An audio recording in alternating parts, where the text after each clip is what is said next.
Assalamualaikum warahmatullahi wabarakatuh. Perkenalkan, nama saya Nani dengan NIM 2020 01022 dari Prodi Ekonomi Syariah semester 3. Pada kesempatan ini, saya akan memaparkan materi yang berkaitan dengan tafsir dan hadis tentang konsumsi.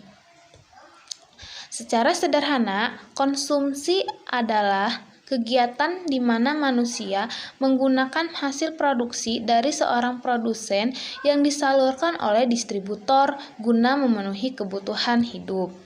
Adapun hadis yang berkaitan dengan konsumsi terdapat dalam Quran surat Al-Baqarah ayat 168.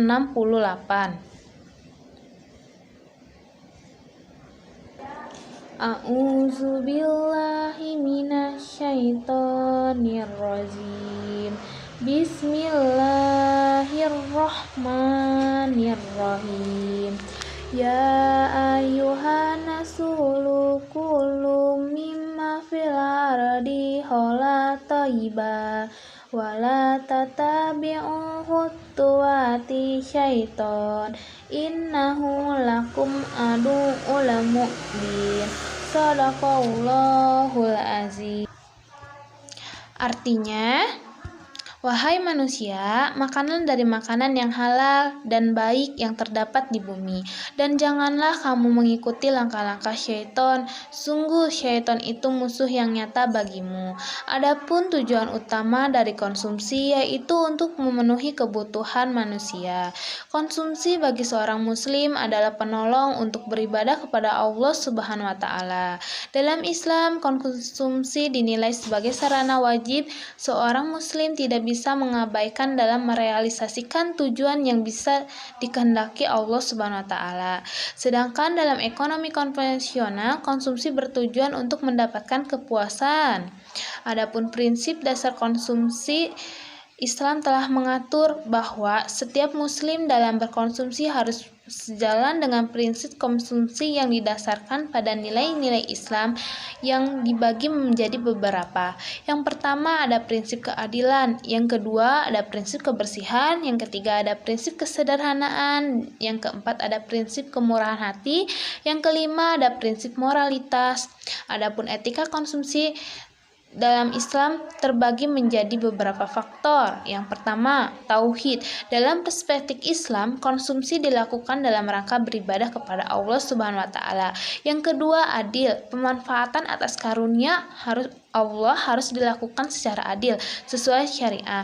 Yang ketiga, ada free will. Alam semesta adalah milik Allah sepenuhnya, dan manusia diberi kuasa untuk mengambil keuntungan sesuai kemampuannya. Yang keempat ada amanah. Semua kebebasan yang diberikan kepada manusia adalah sebuah titipan yang harus dipertanggungjawabkan.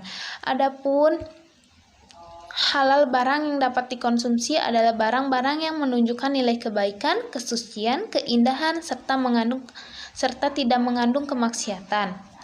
Untuk berikutnya ada sederhana. Islam sangat melarang perbuatan berlebih-lebihan tanpa faedah, hanya memperturutkan hawa nafsu semata. Untuk berikutnya ada pelaku kegiatan konsumsi.